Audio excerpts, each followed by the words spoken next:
नमस्कार, बहस के नंबर 1 शो ताल ठोके में आपका स्वागत है। आपके साथ मैं हूं प्रत्युष खरे। आज दिल्ली की सियासत में अरविंद केजरीवाल के बयान के बाद से जबरदस्त बवंडर है। जब से अरविंद केजरीवाल ने ऐलान किया है कि अगले 48 घंटे में वो इस्तीफा दे देंगे, उन्होंने शपथ भी ली है।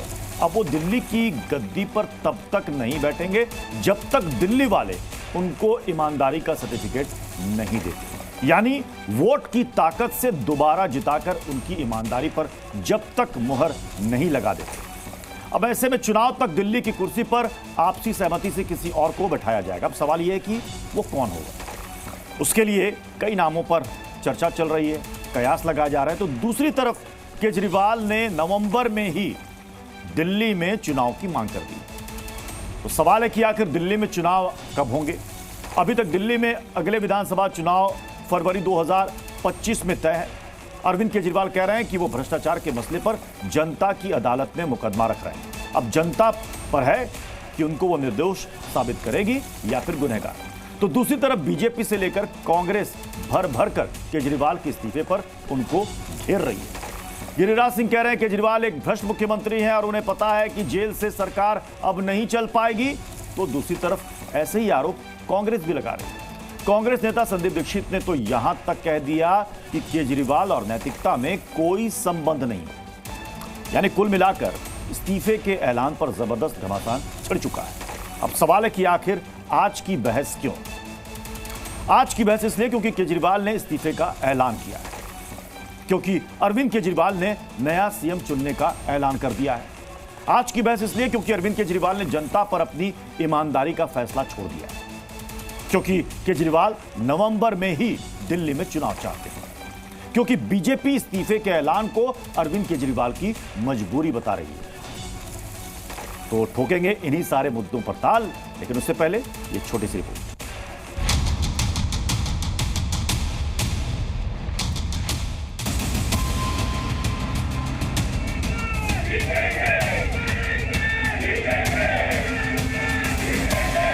2 दिन के बाद, आज से 2 दिन के बाद मैं सीएम की कुर्सी से इस्तीफा देने जा रहा हूं और मैं तब तक सीएम की कुर्सी पे नहीं बैठूंगा जब तक जनता अपना फैसला ना सुना दे। जेल में रह के तो आपने इस्तीफे की बात की नहीं, बाहर आके इस्तीफा देने की बात क्यों हो रही है? और ये 48 घंटे बाद की बात क्या है? देश और दिल्ली की जनता जानना चाहती है 48 घंटे का राज क्या है। 48 घंटे में क्या क्या सेटल करना है।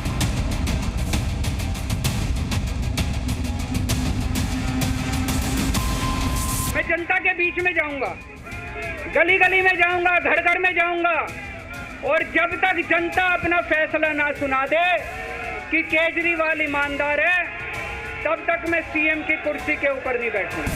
केजरीवाल जी के सामने कोई दूसरा विकल्प भी नहीं था। एक तरफ तो उनको जमानत दी गई, दूसरी तरफ यह कहा गया कि आप दफ्तर नहीं जा सकते, सेक्रेटेरिएट नहीं जा सकते। तो वैसी हालत में उनका मुख्यमंत्री बने रहना मेरा ख्याल है उचित भी नहीं था।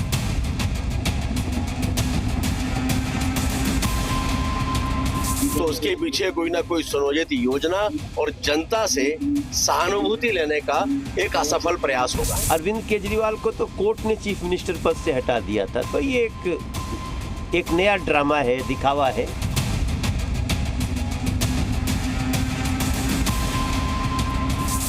साथ में लड़ेंगे और हमारी सबकी कोशिश और इच्छा रहेगी कि आप आज भी दिल्ली के सीएम रहे और आगे भी रहेंगे। अरे ये मजबूरी में लिया गया फैसला है या आपके मन से लिया गया फैसला नहीं है। सर्वोच्च न्यायालय ने आपको मजबूर कर दिया। आज की बहस में कौन कौन मेहमान है, जल्दी से आपको उनसे मिलवा देते हैं। हमारे साथ हैं घनेंद्र भारद्वाज, प्रवक्ता है आम आदमी पार्टी के। हमारे साथ हैं जफर इस्लाम, बीजेपी के प्रवक्ता। विनीत सिंह है एलजेपी-आर के प्रवक्ता। सुबोध मेहता है प्रवक्ता आरजेडी के। परविंदर सेठी हमारे साथ स्टूडियो में है, पॉलिटिकल एनालिस्ट हैं। राम कृपाल सिंह है, वरिष्ठ पत्रकार हैं। मैं घनेंद्र भारद्वाज जी, सबसे पहले मैं आप ही के पास आना चाहूंगा। क्या सहानुभूति के लिए इस्तीफे वाला दांव चला जा रहा है? जब जेल में थे, ईडी ने इससे पहले सशर्त उनको जमानत दी थी, वही शर्तें इस बार भी लागू हैं, तो इस्तीफा तो पहले भी दिया जा सकता था। देखिए प्रत्युष जी, जो लोग अरविंद केजरीवाल जी को जानते हैं उन्हें हम याद दिलाना चाहते हैं कि अरविंद केजरीवाल जी इनकम टैक्स में कमिश्नर थे। अगर अरविंद केजरीवाल जी ने पैसा कमाना होता तो इनकम टैक्स में कमिश्नर के पद पर रहकर भी कमा सकते थे। अरविंद केजरीवाल जी 3 बार दिल्ली के मुख्यमंत्री बने हैं और अगर उन्हें पैसा कमाना होता तो उनके पास अनेक ऑप्शन थे। लेकिन अरविंद केजरीवाल जी के कैरेक्टर पे भारतीय जनता पार्टी ने एक झूठा दाग लगाया, एक झूठे आरोप लगाए। अरविंद केजरीवाल जी जैसा आदमी आज मन से पीड़ित था, आज उनकी पीड़ा सामने आई है कि अरविंद केजरीवाल जैसा आदमी जो अपनी नौकरी छोड़ के आ गए, जिसने चीफ मिनिस्टर की कुर्सी को लात मार दी 49 दिन की सरकार छोड़ के, आज उस पर इस तरीके का इल्जाम लगा। अरविंद केजरीवाल जी ने कहा है कि मैं जनता की अदालत में जाऊंगा और माता सीता को भी अग्नि परीक्षा से गुजरना पड़ा था। 14 साल जब वनवास हुए, माता सीता को भी आके इस तरीके से अग्नि परीक्षा से गुजरना पड़ा था। आज अरविंद केजरीवाल जी ने खुद प्रण लिया है कि मैं उस अग्नि परीक्षा से अरविंद केजरीवाल ने कहा कि जैसे माता सीता को अग्नि परीक्षा से गुजरना पड़ा था, मैं भी उस अग्नि परीक्षा के लिए तैयार हूं। इससे पहले लोकसभा के चुनाव में भी आपकी एक परीक्षा थी, उस वक्त भी जेल से अंतरिम बेल पर बाहर आए थे और क्या कहा था कि जेल का जवाब वोट से। यह जनता को तय करना है कि अरविंद केजरीवाल जेल में रहेंगे या बाहर। तो लोकसभा में जनता ने साथ क्यों नहीं दिया? प्रत्युष जी, लोकतंत्र में जनता जनार्दन होती है और आज अरविंद केजरीवाल जी ने कहा कि मैं जनता की अदालत में जाऊंगा। जनता तय करेगी कि अरविंद केजरीवाल ईमानदार है, भ्रष्टाचार है। भारतीय जनता पार्टी का कोई प्रवक्ता, कोई नेता नहीं करेगा। और यह देश की सुप्रीम कोर्ट ने भी तय कर दिया है कि अरविंद केजरीवाल ईमानदार थे, ईमानदार है और ईमानदार रहेंगे। क्लीन चिट मिल गई क्या केजरीवाल जी को? प्रत्युष 10 सेकंड, क्लीन चिट मिल गई क्या कोर्ट से? प्रत्युष, अरविंद केजरीवाल जी को जिस केस में सुप्रीम कोर्ट ने जमानत दी है ना, उस केस में जमानत मिलना नामुमकिन है। पूरे का पूरा पीएमएलए एक्ट सिर्फ और सिर्फ अरविंद केजरीवाल और आम आदमी पार्टी के नेताओं के खिलाफ आरोप के चलते पूरा का पूरा ध्वस्त हो गया। अब पीएमएलए सेक्शन में आम आदमी पार्टी के नेताओं को जिस तरीके से जमानत मिली है, पीएमएलए 45 सेक्शन यही है कि आपको कोर्ट तब जमानत देता है, कोर्ट इस बात को मान लेता है कि आप आरोपी नहीं हो, आपके ऊपर झूठे आरोप लगे हैं। और ये सुप्रीम कोर्ट ने तय कर लिया, सुप्रीम कोर्ट ने मान लिया। और आज अरविंद केजरीवाल जी ने जो काम करा है, इस काम को करने के लिए जिगरा चाहिए, इस काम को करने चलने के लिए हिम्मत चाहिए कि उन्होंने मुख्यमंत्री की कुर्सी को लात मार दी। उन्होंने कहा मैं जनता के बीच में जाऊंगा, जनता फैसला करेगी कि अरविंद केजरीवाल मुख्यमंत्री रहेंगे या नहीं रहेंगे। जनता वोट के माध्यम से। मैं जफर इस्लाम साहब आप ही के पास आ रहा हूं। जफर इस्लाम जी, देंगे। बीजेपी शुरू से कह रही है कि अरविंद केजरीवाल को इस्तीफा दे देना चाहिए, अब तो उन्होंने ऐलान कर दिया है, फिर भी बीजेपी कह रही है 48 घंटे क्यों चाहिए? केजरीवाल अपनी जिम्मेदारी से भाग रहे हैं, पलायन कर रहे हैं, इस्तीफा तो आप ही मांग रहे थे। देखिए, मैं अभी आपके प्रवक्ता को सुन रहा था, वो कह रहे थे केजरीवाल जी ने लात मार दिया मुख्यमंत्री जी के पद को। अरे भाई, लात मारा कि नहीं, लेकिन जनता जनार्दन है, आपने भी कहा, और जनता ही उनको सबक सिखाएगी। मैं ये नहीं कहूंगा कि जनता लात मारेगी, ये इस तरह की भाषा नहीं बोलता हूं मैं, लेकिन जनता जरूर सबक सिखाएगी। इसलिए कि जनता के दरबार में जाने से पहले उनको अपनी गरिमा में झांक के देखना चाहिए कि उन्होंने क्या क्या किया है। अगर वाकई उनका इरादा होता कि सत्ता से मोह नहीं होता तो कह देते पहले कि मैं जेल जा रहा हूं, मैं किसी को बना दो, मुझे सत्ता से नहीं, मैं जनता की सेवा के लिए हूं। लेकिन नहीं किया, उन्होंने ऐसा नहीं किया। दूसरी बात, उन्होंने कभी भी इस बात का जिक्र ही नहीं किया कि मैं रिजाइन देने वाला हूं, जब तक वो कहते रहे नहीं करूंगा, जब तक जेल में रहे। इसलिए कि लोगों को कहीं ना कहीं गुमराह करने, आंखों में धूल झोंकने का एक तरीका था कि हमें जेल में रह के काम नहीं करने दिया जा रहा है। लेकिन जब जेल के बाहर निकले तो जिस बात का वो जिक्र कर रहे थे, अगर वो ऐसे ही साफ सुथरे होते तो उनको शायद चीफ मिनिस्टर की गद्दी पे बैठने की इजाजत होती सुप्रीम कोर्ट के द्वारा, शायद उनको फाइलों में साइन करने की इजाजत होती। जब नहीं मिला इजाजत, उससे क्या समझ में आता है कि जो 2 चीज के लिए रिलीफ के लिए गए थे कि इलीगल उनको जेल भेजा गया, वो भी गलत साबित हुआ। सुप्रीम कोर्ट ने उसको सही ठहराया और पूरे प्रोसेस को सही ठहराया। दूसरी बात कि वो कहना चाहते थे मैं कि उन्होंने करप्शन नहीं किया, तो करप्शन के पूरे दस्तावेज उनके साथ है कि आप जिस पद पे है बैठे उस पद में काम करने की इजाजत सुप्रीम कोर्ट ने नहीं दी। तो उनके पास कोई विकल्प ही नहीं था, वो कोई हेडरूम नहीं था कि कुछ भी जाके करे एक्सेप्ट रिजाइन दे। लेकिन और रिजाइन नहीं दे तो जनता के आंखों में और नीचे गिर जाते। एक तो गिर ही गए थे कि 2014, 13, 14, 15 में जो उनकी इमेज थी एक साफ सुथरे आदमी की इमेज थी। आज उनके दामन में इतने दाग लग गए हैं, इतने भ्रष्टाचारी है कि वो कहते थे कि भ्रष्टाचारियों को हम जेल भेजेंगे। शीला दीक्षित को ये बोलेंगे। आज शीला दीक्षित के बेटे बड़ के बात कर रहे हैं, उसके जो इनके अलायंस पार्टनर है कांग्रेस के जो संदीप दीक्षित जी, उन्होंने क्या कहा, इनको बोला क्रिमिनल, करप्ट और क्या क्या नहीं, क्या बात है कि कितना कोसा। इसलिए को समझ रहे हैं कि ये लेकिन जालफाज आदमी जालफाज आदमी है। इन्होंने लोगों को कहीं ना कहीं गुमराह करने की कोशिश की। और वाकई जो 48 घंटे का समय जो है ना, मैं अभी आपको बताता हूँ 48 घंटे। वो तो कह रहे हैं कि भाई विधायक दल की बैठक होगी, उसमें नाम तय किया जाएगा कौन कमान संभालेगा मुख्यमंत्री की। ना भाई नहीं, ऐसी बात नहीं है प्रत्युष जी, समझिए क्या बात है। ये सब खेला जो है अंदर खाने, बहुत वहां नूरा कुश्ती चल रही है। ये चाहते हैं कि सुनीता जो उनकी पत्नी, धर्म पत्नी, उनको बैठा दिया जाए गद्दी पे। वहां पर आतिशी जी हैं, वहां पर और भी कई लोग हैं जो उसका बहुत ज्यादा रेसिस्टेंस उनकी तरफ तो से। गणेंद्र भारद्वाज जी, आपके अंदर की सबसे ज्यादा खबर तो बीजेपी को है। मतलब इसमें आतिशी, सौरभ भारद्वाज, गोपाल राय सब किनारे लग जाएंगे, सुनीता केजरीवाल कमान संभालेंगे, ऐसा है क्या गणेंद्र जी?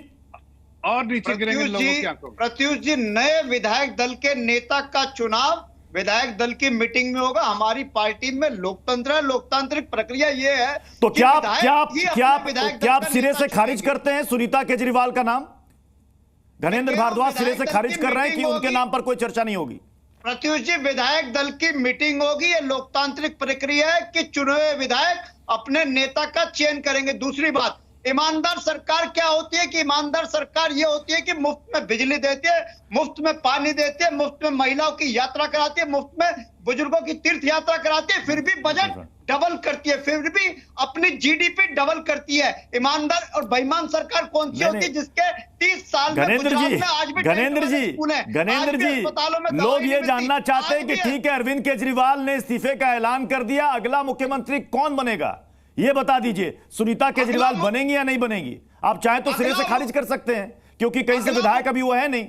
आपकी पार्टी में कई सीनियर नेता है, लंबी फहरिस्त है। आतिशी है, सौरभ भारद्वाज है, गोपाल राय है, बहुत सारे नेता।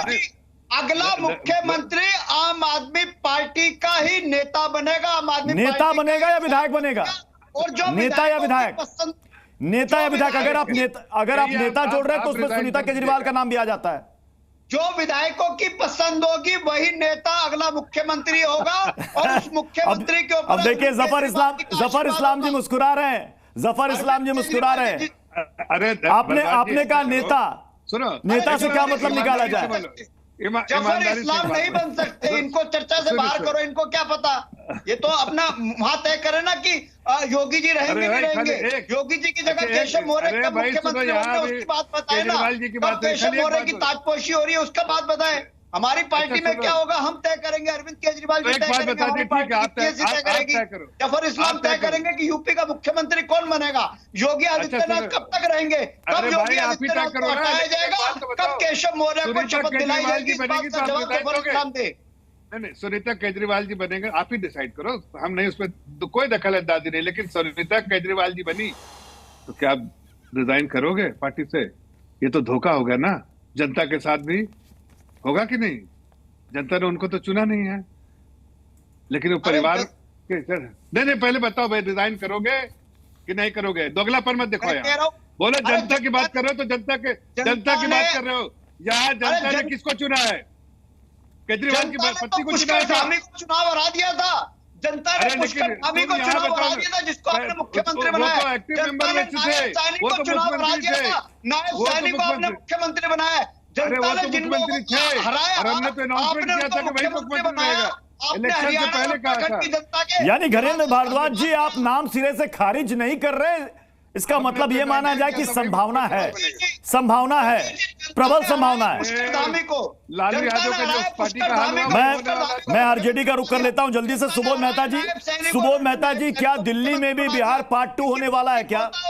सुबोध मेहता जी, क्या दिल्ली में भी बिहार पार्ट 2 होगा क्या? का अपमान कर रहे हैं सुबोध जी। देखिए, सबसे बड़ी बात यह है कि जिस तरीके से जफर साहब कह रहे हैं कि मुख्यमंत्री का चुनाव जनता करती है।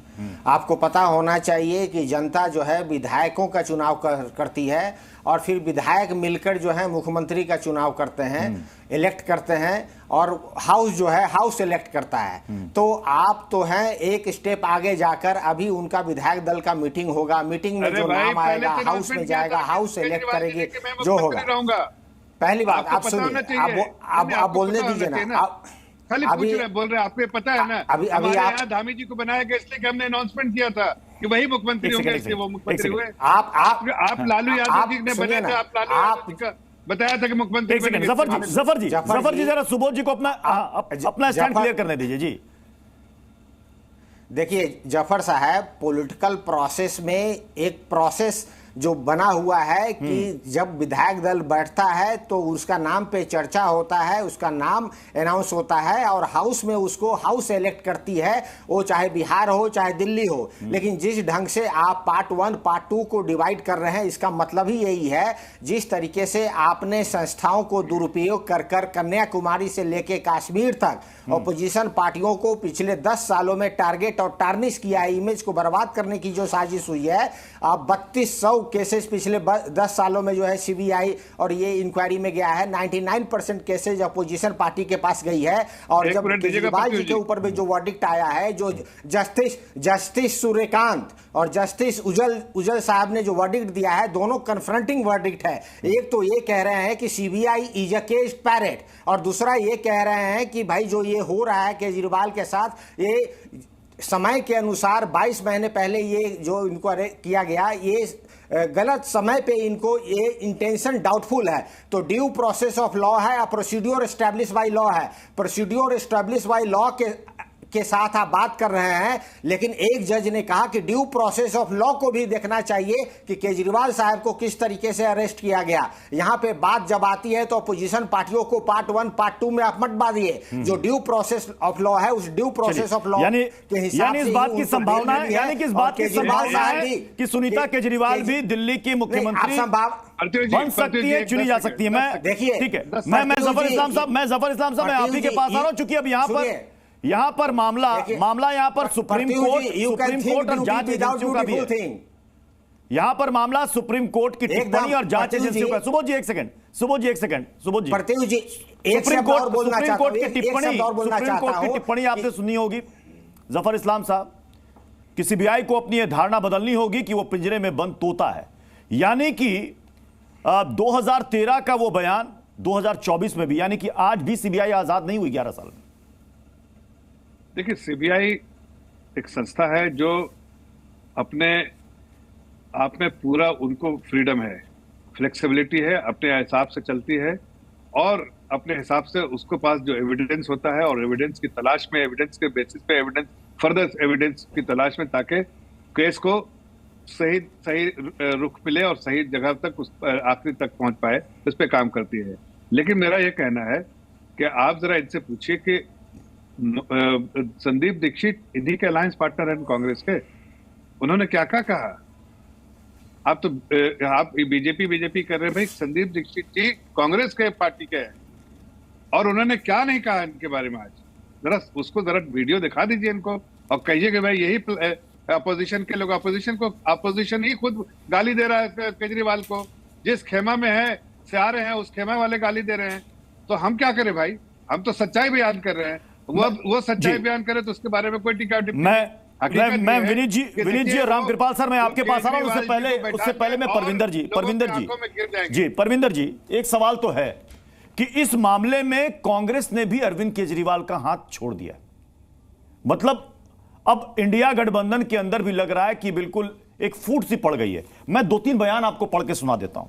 संदीप दीक्षित कांग्रेस के सीनियर लीडर है, कहते हैं केजरीवाल और नैतिकता में कोई संबंध नहीं है, केजरीवाल को पहले इस्तीफा दे देना चाहिए था। एक और सीनियर लीडर है तारिक अनवर साहब, केजरीवाल के पास कोई विकल्प नहीं है, लोकसभा चुनाव में भी बेल पर सहानुभूति नहीं मिली थी। ये तो 2 कांग्रेस के नेताओं के बयान हो गए। सुप्रिया सुले का बयान इनसे अलग है। दिल्ली की जनता ने केजरीवाल को चुना, हम चाहते हैं कि आप आगे भी सीएम रहे। देखिए, जिस प्रकार अभी आपने संदीप दीक्षित जी का जिक्र करा, यहाँ ऐसे 2-3 नेताओं का जिक्र करा, उनके कई पिछले समय में कई तरह से बयान आए जो पार्टी से भी अलग थे, और पार्टी ने इस बात की पुष्टि नहीं करी कि इनके बयान की कोई अहमियत है। जो कांग्रेस पार्टी डिसाइड करेगी, मतलब जो संदीप दीक्षित कांग्रेस के नेता नहीं है? नहीं, नेता हैं, लेकिन लेकिन इंडिया अलायंस ने उनको तवज्जो नहीं दी। पहले भी उनके जो इंडिया अलायंस जो हाई लेवल की जो लीडरशिप है वो तय करेगी कि इंडिया अलायंस आगे चलेगा कि नहीं चलेगा, जिसके अंदर सारे सीनियर लीडर, जितने भी पार्टी के सीनियर लीडर हैं, उन्होंने ये फैसला करा है जो भारतीय जनता पार्टी की डिक्टेटरशिप के खिलाफ। या फिर दिल्ली में उम्मीदों के अनुरूप परिणाम नहीं हुआ तो कांग्रेस अब साइड हो गई कि छोड़ो अब? नहीं, कांग्रेस साइड नहीं हुई, छोड़ दो। नहीं, कांग्रेस साइड नहीं हुई है। दिल्ली के अंदर हरियाणा चुनाव का डर है। दिल्ली की जनता ने मैंडेट दिया आम आदमी पार्टी को। आम आदमी पार्टी को एक बार नहीं, 2 बार नहीं, 3 बार मैंडेट दिया और उनको चुन के लेके आई है। आज भी दिल्ली इनके बीजेपी की गले की फांस बनी हुई है। आप देखिए, देश के अंदर चुनाव होते हैं, भारतीय जनता पार्टी, हमने तो इनवाइट किया था कांग्रेस के प्रवक्ता को भी, नहीं, भारतीय जनता, लेकिन वो नहीं आना चाह रहे। मैं आपको बताऊं, भारतीय जनता, हो सकता है कि इसको लेकर के अभी असमंजस की स्थिति में। और बात बताता हूं, भारतीय जनता पार्टी को अपने नेताओं पे भी विश्वास नहीं है। उन्होंने जब अलग अलग प्रदेशों में चुनाव हुए, अपने 21 सांसदों को उतारा, जिसमें से 10 और 11 सांसद हार गए। और अभी दिल्ली के अंदर भी कई सांसदों की टिकट कटी है, जैसे प्रवेश वर्मा जी की टिकट कटी है, उनको विधानसभा में उनके डिमोशन हो गए। मैं विनीत जी आपके पास आ रहा हूं। विनीत जी, तो क्या अरविंद केजरीवाल के सहयोगी दलों को भी यकीन और भरोसा नहीं है? क्यों सब साथ छोड़ रहे हैं? प्रत्युष भाई, आप सभी को नमस्कार, गुड इवनिंग। पहले तो मैं बता दूं कि जैसे आप पार्टी है, उसके नेता भ्रष्टाचारी हैं, दोषी हैं, झूठ बोलने वाले ऐसे प्रतिनिधि बैठे हुए हैं। पहले तो कहते हैं कि कमिश्नर रैंक से उन्होंने रिजाइन किया है। 2006 में वो ज्वाइंट कमिश्नर थे, पहली बात होगी। दूसरी बात कि भाई बिल्कुल अरविंद केजरीवाल के पास जिगर नहीं जिगरा है, क्योंकि इतना 156 दिन बिताने के बाद तिहाड़ में और बेशरम बन के जब सब सर्वोच्च न्यायालय ने उनसे हर राइट, उनके सारे अधिकार छीन लिए, तब ये रो रहे हैं मगरमच्छ के आंसू बहा के कि मैंने नैतिकता के आधार पर ये रिजाइन कर दिया है, जो कि बिल्कुल सही नहीं है। इनके पास करने को कुछ भी नहीं बचा है। तो ये जो है, ये एक फेक जो नैरेटिव है वो गढ़ा जा रहा है। तीसरी बात ये है, स्वाभाविक है प्रत्युष भाई की जो भी व्यक्ति, भाई कांग्रेस के सीट पे ही तो अरविंद केजरीवाल जी ने अपना राजनीतिक रोटियां सेकी हैं। तो अगर कांग्रेस इनके साथ रहेगी तो चीजें गड़बड़ी होगी। तो ये धीरे धीरे, और ये देश की जनता, दिल्ली की जनता ये बात को समझती है कि इस बार काठ की हांडी नहीं चढ़ेगी। और जहां तक बात हो रही है, अरविंद केजरीवाल लाख अपने आप को बता लें कि हम दूध के धुले हुए हैं, नैतिकता से भरे हुए हैं, पर दिल्ली की जनता, हरियाणा की जनता इस बात को समझती है कि ये, और जैसा कि आपने कहा ना कि लालू प्रसाद यादव और राबड़ी देवी जी, ये बिल्कुल रिटर्न होगा। सुबोध मेहता जी इस बात से बिल्कुल अनभिज्ञ नहीं है, वो जानते हैं, क्योंकि उन्हें बिहार में देखा है। सुनीता केजरीवाल ही मनोनीत होंगी। लेकिन एक समय आपको याद होगा विनीत जी, जब हेमंत सोरेन जब जेल गए, गिरफ्तारी से पहले उन्होंने इस्तीफा दिया, तो उस वक्त भी कई कयास लग रहे थे कि हो सकता है कि वो अपनी पत्नी को ये जिम्मेदारी दे दें, लेकिन चंपई सोरेन आ गए। वो अलग बात है कि जब वो जेल से बाहर आए तो चंपई सोरेन किनारे कर दिए गए और फिर से वो सीएम बन गए। प्रत्युष भाई, अपवाद संवाद नहीं होता है। अरविंद केजरीवाल अपने किसी भी नेता पे भरोसा नहीं करते हैं। अगर ऐसा भरोसा होता तो 156 दिन तिहाड़ जाने के समय ही उन्होंने रिजाइन कर देना था, पर उन्होंने किया नहीं। तो ऐसा व्यक्ति जिस पर किसी पे भरोसा नहीं रहता, अपनी पत्नी, बड़ी बात कह रहे हैं रामकृपाल सर। मैं आपके पास आऊं, उससे पहले मैं चाहूंगा कि गणेंद्र भारद्वाज जी इसका जवाब दीजिए। विनीत सिंह कह रहे हैं कि अरविंद केजरीवाल को अपने किसी नेता पर भरोसा नहीं है। भाई उन्होंने 2 नाम तो क्लियर कर दिए कि ना मैं पद संभालूंगा, ना मनीष सिसोदिया संभालेंगे। तो उसके बाद जो बाकी नेता हैं, क्या उनमें से कोई सीएम बनेगा या फिर सुनीता केजरीवाल? ये समय लोग भी जानना चाहते हैं। प्रत्युष जी, मैं दोनों बातों का जवाब देता हूं। पहली बात का जवाब मैं ऑलरेडी दे चुका हूं कि विधायक दल की मीटिंग होगी, सारे विधायक अपना नेता चुनेंगे। विधायक दल जिसको नेता चुनेगा वो मुख्यमंत्री पद की शपथ लेगा, और निश्चित तौर पर वो अरविंद केजरीवाल जी का आशीर्वाद उसके साथ होगा। दूसरी बात इन्होंने जो कही कि इस्तीफा पहले क्यों नहीं दिया था, अगर अरविंद केजरीवाल के ऊपर जिस दिन आरोप लगे थे, जिस दिन उन्हें जेल भेजा था, अगर ये इस्तीफा हो जाता तो आज स्टालिन का भी इस्तीफा हो गया होता, स्टालिन की सरकार गिर गई होती, ममता बनर्जी की सरकार गिर गई होती, हेमंत सोरेन की सरकार गिर गई होती, सबकी सरकार गिर, क्योंकि ये एक नया मॉडल था भारतीय जनता पार्टी का कि मुख्यमंत्रियों पे झूठे आरोप लगाओ, उन्हें जेल भेजो, उनका इस्तीफा हो और उनकी सरकार गिर जाए, उनके विधायक टूट जाए, उनकी पार्टी टूट जाए। ये भारतीय जनता पार्टी ने महाराष्ट्र में करा, ये भारतीय जनता पार्टी ने कई राज्यों में करा, लेकिन दिल्ली में अरविंद केजरीवाल ने भारतीय जनता पार्टी की इस चाल को सही गणेंद्र जी, अरविंद सफल केजरीवाल जी ने तो नहीं यह भी कहा था कि मैं अपने तमाम सहयोगी दलों से कहता हूं कि जहां जहां उनकी सरकार है और उनके दल के मुख्यमंत्री वहां पर हैं, किसी पर आरोप लगे तो इस्तीफा मत देना। तो अब क्यों दे रहे हैं वो? उनको भी नहीं देना चाहिए। देखिए प्रत्युष जी, मैंने फिर कहा कि अरविंद केजरीवाल जी को जिस तरीके से भारतीय जनता पार्टी ने एक ऐसे ईमानदार आदमी को, जिसने इनकम टैक्स कमिश्नर की नौकरी छोड़ दी, जिसने दिल्ली के मुख्यमंत्री की कुर्सी छोड़ दी, जो रोज दिल्ली के लोग। मैं रामकृपाल सर, मैं आपके पास आ रहा हूं। रामकृपाल सर, दो सवाल हैं जो इस वक्त लोग जानना और समझना चाहते हैं कि अरविंद केजरीवाल ने पहले इस्तीफा क्यों नहीं दिया और अब वो इस्तीफा क्यों दे रहे हैं। दूसरा अहम सवाल कि अब दिल्ली का मुख्यमंत्री कौन होगा। क्या जो 4-5 नाम जिसका जिक्र हमने किया, क्या आतिशी हो सकती हैं, क्या सौरभ भारद्वाज हो सकते हैं, क्या गोपाल राय हो सकते हैं, या फिर सुनीता केजरीवाल? पहला आपका जो सवाल था कि पहले इस्तीफा क्यों नहीं दिया, अरविंद केजरीवाल जी इस्तीफा नहीं देना चाहते थे। उनको ये उम्मीद थी कि एक न एक दिन वो जेल से बाहर आएंगे। वो बाहर जेल से तो आए, लेकिन जैसा मैं आपके चैनल पर ही उसी दिन कह दिया था, जिस दिन ये निकले थे, मैंने कहा कि अरविंद केजरीवाल जी जेल से बाहर जा रहे हैं, दिल्ली का मुख्यमंत्री जेल से बाहर नहीं जा रहा है। तो जब उन्होंने देखा कि मुझे तो छोड़ दिया लेकिन मुख्यमंत्री को नहीं छोड़ा है कानून ने, अदालत ने, जब वो सचिवालय नहीं जा सकते, फाइल पर साइन नहीं कर सकते, तो काहे के मुख्यमंत्री? तो पार्टी का काम तो वो कर सकते थे, लेकिन कानूनी रूप से वो मुख्यमंत्री के रूप में अपना कोई जिम्मेदारी नहीं निभा सकते थे। ये अलग बात है कि इनडायरेक्टली वो कुछ भी करते, लेकिन उनको लग गया कि इस तरह से मैं सचिवालय पर न जाऊं, किसी फाइल पर साइन नहीं करूं, तो इसका मैसेज अगले चुनाव यानी फरवरी के पहले दिल्ली में गलत जाएगा।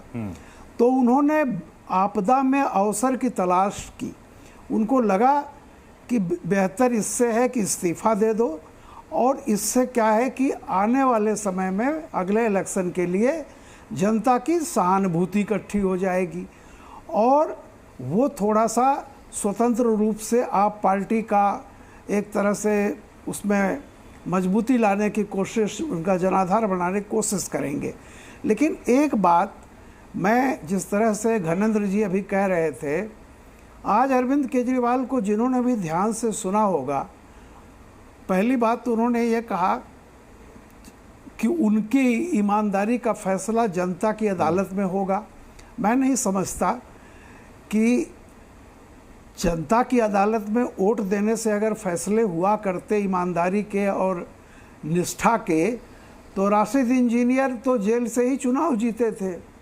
तब तो उनको छोड़ देना चाहिए था अदालत को कि भाई ये जीत गया है, बहुत ईमानदार आदमी है, सब इस पर आरोप गलत हैं। ऐसा नहीं होता है। केजरीवाल जी अगर जीत भी जाते हैं, आप पार्टी जीत भी जाती है, तो भी केजरीवाल जी मुख्यमंत्री तब तक नहीं बन सकते हैं जब तक अदालत उन पर लगाए गए प्रतिबंधों को वापस नहीं करती है। ये तय जान लीजिए जी। दूसरी बात, जो ये लोग अभी कह रहे हैं कि ईमानदार और फलाना, एक बात मैं आपको याद दिलाना चाहता हूँ, जनता बहुत जल्दी भूल जाती है, लेकिन बहुत सारे लोग बैठे हुए हैं जो नहीं भूले होंगे। सुप्रीम कोर्ट ने एक बात तो मान ली है कि 333 करोड़ या 350 करोड़ कुछ ऐसे ही है कि इतना पैसा तो इसका जो है घपला हुआ है, ये पैसा गलत तरीके से आया है और खर्च किया गया है। अब किसने किया है, व्यक्तिगत रूप से कौन फंसता है, यह अलग की बात है जी। लेकिन शराब मामले में सुप्रीम कोर्ट मैं सुबोध मेहता जी आपके पास आ रहा हूं। सुबोध मेहता जी आपके पास आ रहा हूं, क्योंकि आपने कहा कि भाई जांच एजेंसियों को विपक्षी दलों के नेताओं के पीछे आप लगा देते हैं, लेकिन ये ज्यादा दिन तक चलने वाला नहीं है। आपने ये भी कहा कि पिंजरे में कैद तोता सीबीआई को लेकर जो सुप्रीम कोर्ट ने उस वक्त, याद है 2013 में किस केस में कहा था, आपको याद होगा किस केस में कहा था? देखिए, कोल ब्लॉक मैंने आवंटन केस आपको में जो बोला सुप्रीम कोर्ट की वो टिप्पणी थी। अब मैं बता रहा हूं, परतोष और जी, उस वक्त टिप्पणी में परतोष थोड़ा जी, सा मुझे पढ़ के पता बता है। देता हूं, हो सकता है कि थोड़ा रिकॉल आ जाए दर्शकों को। उस वक्त कहा था सीबीआई पिंजरे में बंद ऐसा तोता बन गई है जो अपने मालिक की बोली बोलता है। यह एक ऐसी अनैतिक कहानी है जिसमें एक तोते के कई मालिक हैं। और उस वक्त सुप्रीम कोर्ट ने इसलिए कहा था कि सीबीआई की जांच की प्रगति रिपोर्ट में सरकार हस्तक्षेप कर रही है। इस पर सुप्रीम कोर्ट ने कड़ी फटकार लगाई थी। उस वक्त सरकार किसकी थी? अब प्रत्युष जी, अब सुनिए जी जी, अब सिर्फ इतना ही नहीं, आप रुकिए मत जी। 2013 में प्रधानमंत्री नरेंद्र मोदी बोला करते थे, जो आज मैं उस पर भी आऊंगा सर। तो नरेंद्र सुबोध जी, वही भाषा बोल रहे थे। सुबोध जी, मैं उस पर भी आऊंगा, मैं उस पर भी आऊंगा। और 2013 चूंकि अभी आपने स्टालिन का जिक्र यहां पर किया, एमके स्टालिन का, जब डीएमके 2013 में यूपीए गवर्नमेंट से समर्थन वापस लेती है, 2 दिन के बाद उनके घर पर छापे पड़ते हैं। और क्या कहते हैं स्टालिन साहब, क्या कहते हैं टीआर बालू साहब, कि यह बदले की कार्रवाई है, यह राजनीतिक विद्वेष की कार्रवाई है। यह आरोप उस वक्त लगाया गया था। वो क्या था? देखिए प्रत्युष जी, अब बोल लिए ना। जी जी, मैं कह रहा हूं कि सीबीआई जो संस्था है उसको हर किसी ने दुरुपयोग किया है। तो आप मानते हैं ना कि यूपीए गवर्नमेंट के समय में दुरुपयोग हुआ? आपके गठबंधन की सरकार ने दुरुपयोग किया था। ओहो, आप बार बार उस बात को दोहरा रहे हैं जिस बात को हमने वैलिडेट किया है कि सीबीआई इज अ केस्ड पैरेट। वो पैरेट पिंजरे में बंद है और उसका जो है आता है उसको चराने वाला और चरा कर ले जाता है। माननीय प्रधानमंत्री भी यही बोला करते थे 2013 में। आज जिस तरीके से सीबीआई को दुरुपयोग किया गया है, आज की बात करिए आप पीछे की बात कर रहे हैं। पीछे की बात करके आज बात सही नहीं हो सकती है। आज जस्टिस उजल ने भी यही बात बोला, और जस्टिस उजल ने भी तो यहां तक कह दिया कि डोंट एक्ट लाइक कैलिफोर्निया, जो कि जूलियस सीजर की पत्नी थी, आप बियॉन्ड उससे थिंक करो। तो बहुत हैमरिंग किया है इंटेंशन पे और टाइमिंग ऑफ अरविंद केजरीवाल पे। अब जहां तक बात अभी हमारे साथी कह रहे थे, बिहार को उठा के ले आ रहे थे यहां से। आप जानते हैं राबड़ी देवी जी मुख्यमंत्री बनी।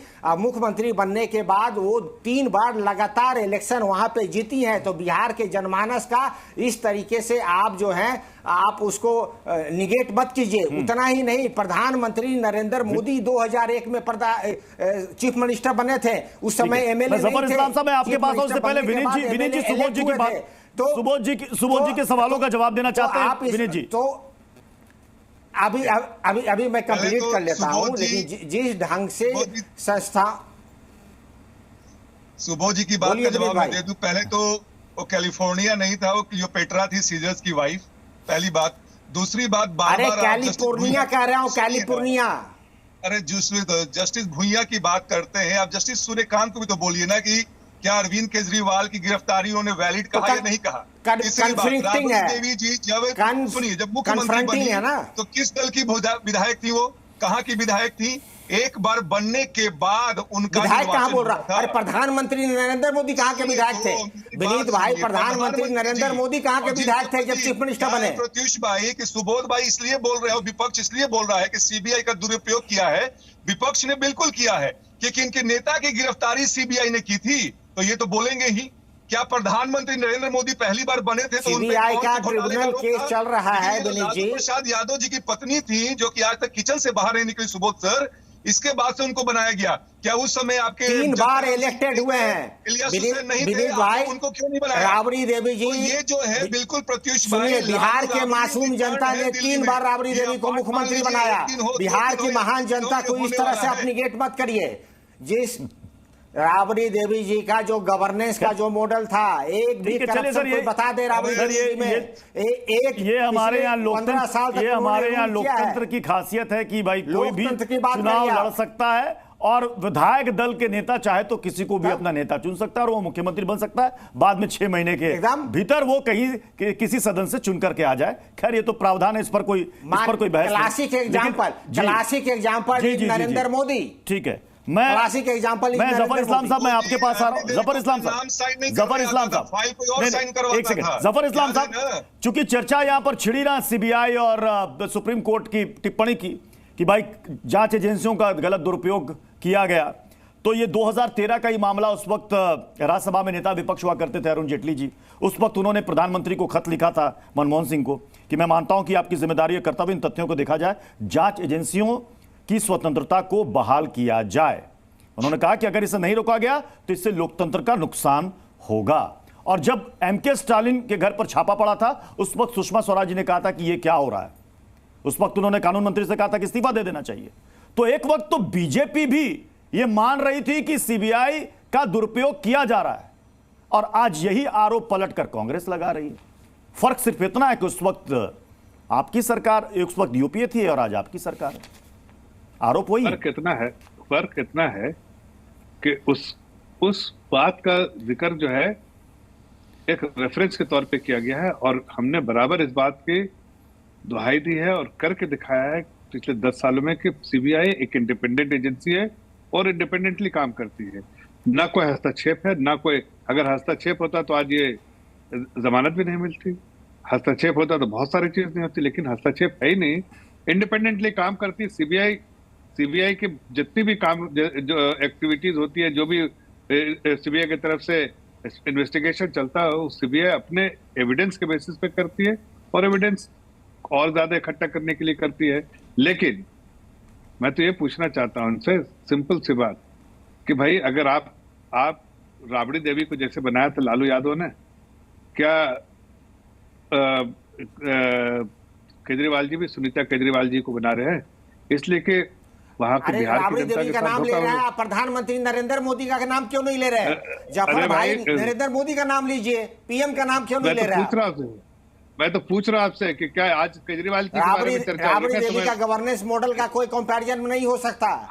उन्होंने जिस ढंग से बिहार को चलाया 15 साल, मासूम जनता के जिस तरह से सताया उन्होंने, वो तो आपने कहा अभी थोड़ा देर पहले कि बिहार की मासूम जनता, बिहार की मासूम जनता को आप निगेट मत कीजिए, अपमान मत कीजिए। 15 साल तक वो बिहार के मुख्यमंत्री रही हैं, आप ही ने कहा कि आपके भरोसे नहीं रही हैं। आपने तो प्रेसिडेंट रूल लगाया, आपने प्रेसिडेंट रूल लगाया, 2 बार नहीं 3 बार प्रेसिडेंट रूल लगाया, और शर्म आनी चाहिए। राज्यसभा में आप पिट गए, राज्यसभा में रीस्टेट हुआ। बिहार की मुख्यमंत्री राबड़ी देवी जी राज्यसभा में रीस्टेट हुई, भारतीय जनता पार्टी ने उन पर जो है गवर्नर रूल लगा दिया, राष्ट्रपति बर्खास्त किया सरकार को। आप बिहार की मासूम जनता को आप निगेट मत कीजिए, अपमान मत कीजिए। हमारी 15 साल की वो मुख्यमंत्री है, और इसीलिए क्या बात करते हैं आप? नरेंद्र मोदी जी का नाम लीजिए, बिना एमएलए के वो मुख्यमंत्री भी बने थे। जनता ने जिस कोई नहीं बाहर बैठाया है, अपना नंबर 1 पॉलिटिकल पार्टी पिछले 10 साल से है। जनता की वर्डिक्ट को एक्सेप्ट कीजिए। जनता ने इस बार सबसे मजबूत विपक्ष दिया है पिछले 50 सालों में। पिछले 1950 के 51 के बाद जनता ने सबसे विपक्ष मजबूत दिया है। आपको वॉक ओवर नहीं देने देंगे। 40 दिन में आपने 5 विधेयक वापस लिया है। अच्छा, मैं घनेंद्र भारद्वाज जी, अरविंद केजरीवाल ने एक और बात कही है कि भाई चुनाव जो दिल्ली का है, जो 2025 फरवरी में होना तय है, उसे आप पहले करवा लीजिए नवंबर में। ऐसा क्यों? जब हरियाणा में चुनाव की तारीखों का ऐलान हो रहा था, उस वक्त विपक्ष ये कह रहा था कि साहब समय से पहले चुनाव कराने की कोशिश की जा रही है। यहां दिल्ली में क्यों चाहते हैं कि समय से पहले चुनाव हो जाए? देखिए प्रत्युष जी, 2 बातें हैं। एक तो सीबीआई की बात आई। इनकी सीबीआई इतनी एफिशिएंट है कि पिछले 2.5 साल में इस सो कॉल्ड एक्साइज स्कैम के अंदर अभी तक ट्रायल शुरू नहीं करा। इनकी सीबीआई और ईडी एफिडेविट देके आई थी सुप्रीम कोर्ट में, जस्टिस खन्ना की कोर्ट में कह के आई थी कि हम 6 महीने में ट्रायल पूरा कर देंगे। अभी 2.5 साल हो गए, ट्रायल अभी तक शुरू नहीं हुआ। अगर ट्रायल शुरू नहीं होगा तो अरविंद केजरीवाल जी कोर्ट से बरी कैसे होंगे? ट्रायल शुरू करने के लिए विटनेस चाहिए होते हैं, ट्रायल शुरू करने के लिए मनी रिकवरी दिखानी पड़ेगी, ट्रायल शुरू करने के लिए मनी ट्रेल दिखानी पड़ेगी। इनके पास कुछ भी नहीं है सिवाय एक झूठी थ्योरी के, सिवाय झूठी कहानी के। इनकी सीबीआई ईडी के पास कुछ नहीं है। और सही कहा जस्टिस भुइया ने कि सुप्रीम कोर्ट की सीबीआई, ठीक है, अगर सीबीआई ईडी के पास कुछ नहीं है वो तो अदालत में तय हो जाएगा, वो अदालत में तय हो जाएगा कि उनकी जांच में क्या निकला नहीं निकला। लेकिन आप समय से पहले चुनाव क्यों चाहते हैं? मैं कह रहा हूं, देखिए केजरीवाल जी ने कहा है कि नवंबर में चुनाव करवा दीजिए, इनको पता चल जाएगा। इनको लग रहा है कि अभी बहुत कुछ इन लोगों ने कर दिया पिछले 2.5 साल से आम आदमी पार्टी को। क्या ऐसा लग रहा है आम आदमी पार्टी को कि आपको सहानुभूति के सहारे वोट मिल जाएगा? मैं कह रहा हूं प्रत्युष जी, चुनाव नवंबर में हो, चुनाव फरवरी में हो, चुनाव 6 महीने बाद हो, चुनाव 6 साल बाद हो, लेकिन आम आदमी पार्टी दिल्ली की 70 में से 70 सीटें जीतेगी। दिल्ली के लोगों ने भारतीय जनता पार्टी को इस बार जीरो पे लाने का ठान लिया। जैसे कांग्रेस जीरो पे करी थी हमने, इस बार भारतीय जनता पार्टी भी जीरो पे। तो लोकसभा में असर क्यों नहीं दिखा? देखिए प्रत्युष जी, 2014 में भी भारतीय जनता पार्टी ने दिल्ली की 7 सीटें जीती थी। उसके बाद 2015 में 70 में से 67 सीटें मिली। 2019 में भारतीय जनता पार्टी ने 7 लोकसभा जीती। एक बात तो है जफर इस्लाम साहब, 70 की 70 जीत के आएंगे। चाहे वो बीजेपी हो या कांग्रेस हो। चलिए, कांग्रेस तो शुरुआत में आम आदमी पार्टी के साथ मिलकर के शीला दीक्षित के बाद उन्होंने सरकार भी बनाई थी कुछ महीनों की, लेकिन आपने कोशिश कर ली, लेकिन आप दिल्ली विधानसभा चुनाव नहीं जीत पाए। यहां तक कि निगम चुनाव में भी आपको हार का मुंह देखना पड़ा। सिर्फ लोकसभा में ही कमल खिलता है, लेकिन विधानसभा में झाड़ू चल जाता है। देखिए, वो ठीक है, वो इंडिया अगेंस्ट करप्शन के कंधों पे रह के और बड़े बड़े लोगों को कंधे का इस्तेमाल करते हुए, लोगों को आंखों में धूल झोंक के, गुमराह करके, कहीं ना कहीं झूठ बोल के और अपना एक इमेज जो है साफ पाक दामन वाला आदमी बना के बता के लोगों का जो मासूम लोगों का कहीं ना कहीं इस्तेमाल कर लिया। लेकिन अब दिल्ली की जनता समझ गई कि जो इमेज इनका 2013, 14, 15 में था, अब तो वो रहा नहीं। अब ये समझ में आ गया है कि भ्रष्टाचारी नंबर 1 है, और इसलिए भ्रष्टाचार करने वालों को जनता, जो आप बताइए, जनता कभी बख्शती नहीं है। इसलिए अब वो जो कर चुके थे, अन्ना हजारे के कंधे पर रह के इन्होंने बहुत सारे अपना एक इमेज क्रिएट किया था, वो अब सब धूमिल हो चुका है, अब ध्वस्त हो चुका है। एक इमेज जो है इनका अब एक भ्रष्टाचारियों वाला इमेज बन गया है, और लोगों को कहीं ना कहीं धोखा देने वाला इमेज बन गया है। अब ये फांसी से लेके शासित से जो भी इनका चलता था, सब खत्म। गणेंद्र भारद्वाज जी, अब अरविंद केजरीवाल इस्तीफा देंगे 48 घंटे के बाद, उसके बाद कोई नया मुख्यमंत्री बनेगा। लेकिन आपके सामने सबसे बड़ी चुनौती हरियाणा विधानसभा चुनाव है। वहां पर आपकी लड़ाई बीजेपी से या कांग्रेस से है, ये बताइए। कांग्रेस ने तो आपसे पल्ला झाड़ लिया, बिल्कुल किनारे कर लिया, ये बयान बता रहे हैं। प्रत्युष जी, हरियाणा में आम आदमी पार्टी हरियाणा के 3 करोड़ लोगों की 36 बिरादरी की लड़ाई लड़ रही है। हरियाणा के लोग कह रहे हैं कि अगर दिल्ली के अंदर अरविंद केजरीवाल फ्री बिजली, फ्री पानी, महिलाओं को फ्री बस यात्रा, बुजुर्गों को फ्री तीर्थ यात्रा करा सकते हैं, तो हरियाणा में क्यों नहीं सकता। आज हरियाणा की 36 बिरादरी, हरियाणा के 3 करोड़ लोग आम आदमी पार्टी की तरफ उम्मीद भरी निगाहों से देख रहे हैं। हम 90 सीटों में बहुत मजबूती से चुनाव लड़ रहे हैं, और आप देखना हरियाणा में चौंकाने वाले नतीजे सामने आएंगे। भारतीय जनता पार्टी की विदाई तो तय कर दी हरियाणा के लोगों ने, और हरियाणा के लोगों ने यह भी तय कर लिया है कि हरियाणा के लाल अरविंद केजरीवाल के साथ जो भारतीय जनता पार्टी ने बुरा सलूक करा है, उसका जवाब भी हरियाणा की जनता, भारतीय जनता मैं रामकृपाल जी, बिल्कुल समय की कमी है सर, बिल्कुल संक्षेप में अरविंद केजरीवाल के सामने आगे सबसे बड़ी चुनौती क्या है? क्योंकि 48 घंटे में वो कह रहे हैं कि वो इस्तीफा दे देंगे। हरियाणा चुनाव, फिर जनता के बीच जाना, और 25 में दिल्ली विधानसभा चुनाव, उम्मीदें कितनी? अरविंद केजरीवाल जी के सामने कोई चुनौती नहीं है। अरविंद केजरीवाल जी की लीडरशिप में दिल्ली की विधानसभा में जरा चुप रहिए, 70 सीटें जीत के आएंगे। अरे भाई, सुन लिया आपकी बात। देखिए प्रत्युष जी, अभी इन्होंने कहा कि हरियाणा में आम आदमी पार्टी की सरकार बनने जा रही है। ये शब्द तो नहीं कहा, लेकिन जैसा वो कह रहे हैं कि हरियाणा की जनता इनके साथ है, चौंकाने वाले परिणाम आएंगे, तो जो आप कह रहे हैं कि अगर ऐसा होता है तो अरविंद केजरीवाल जी के सामने चुनौती ये नहीं होगी कि दिल्ली में क्या होता है, ये चुनौती तो है। लेकिन अगर मेरा कहना यह है कि हरियाणा में अगर आप पार्टी बेहतर कर लेती है, तो मैं ये बता रहा हूं कि उसका असर हरियाणा का असर दिल्ली में भी आप पार्टी पर पड़ेगा, निश्चित तौर पर दिख सकता है अगर वहां पर बेहतर करती है हरियाणा में तो। चलिए सर, समय समाप्त हो रहा है, इसलिए बहुत बहुत शुक्रिया आप सभी मेहमानों का हमारे साथ ताल ठोक के में जुड़ने के लिए। जी न्यूज़।